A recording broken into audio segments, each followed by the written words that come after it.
Hey everyone, welcome back to another episode of the Push Forward podcast. I'm your host, Alex, and today we've got something really special lined up for you.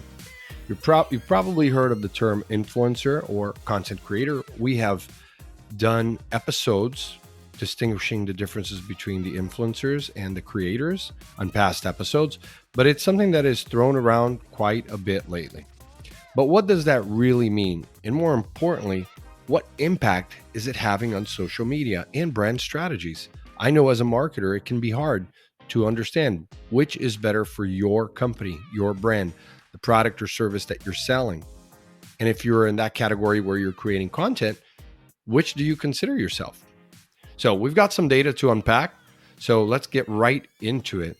According to a recent study by Mintel, 1 in 5 social media users consider themselves either an influencer or a content creator.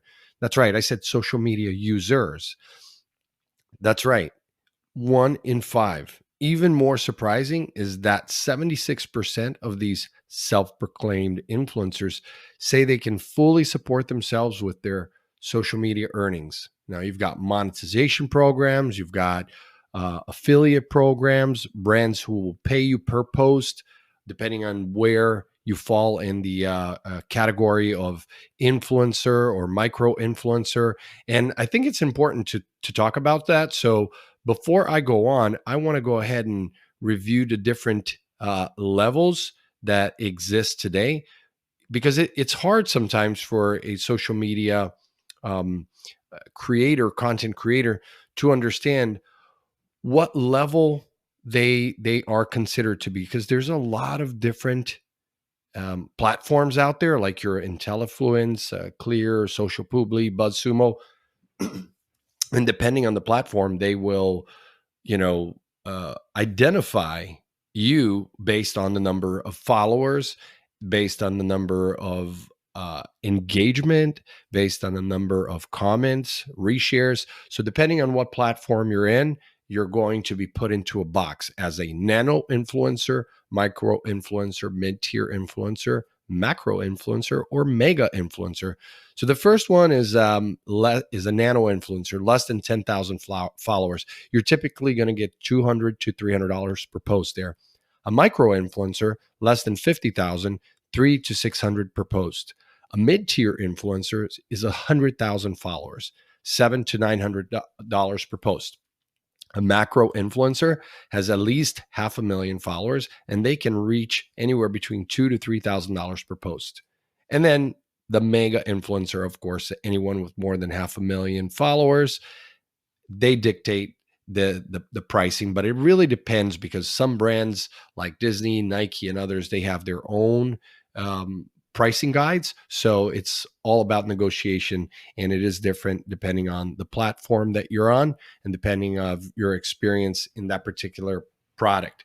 And most importantly, you're going to, as a creator or influencer, you're going to have to share the analytics about your audience, the demographics, psychographics, right? Their age, their location, their affinity, different categories, and so much more. Now, why is it important for brands to really understand this? Well, if you're a brand or a marketer like myself, this means that you have a pool of potential ambassadors for your products. But there's the catch, right? Not all platforms are created equal, and not all influencers have the same impact. And this has been my experience over the last 15 years. And the study shows that baby boomers are more likely to follow personalities on Facebook, while Gen Z leans towards TikTok, YouTube, and Instagram. And that's no surprise to many of you who listen to the podcast here or who are using the Push Bio link tool. Now, what content draws the crowd? Well, as the type of content that it seems to be most appealing, it turns out it is food and entertainment, right? And it's true, because I think of like social media always as the playground for content. We go there to connect with people, to have a good laugh, and really be entertained. The only exception are sites like Quora, LinkedIn, Reddit. Those sites are more copy heavy, content heavy, that is not for entertainment, but more for deep research or business, right? So like LinkedIn, more for business, Quora and Reddit, more for research, people who really are into the subject matter more. Although I should say Reddit is both a playground and a research tool, but it is a little bit different of a community in terms of like the typical social media user will not find themselves on those sites because those sites are very heavy with the topics or the subreddits, and if you're not really in deep into a topic, you're not going to find yourselves there because you're probably looking for micro nano size bites of content, which you'll find on Instagram, TikTok, Twitter, and others, right? Now, the generational preferences and brand strategy changes, of course, and brands need to know this. Each generation has its own preferred platform for following influencers. And this is a crucial consideration for brands and small businesses as well, especially when it comes to tailoring their influencer marketing strategies.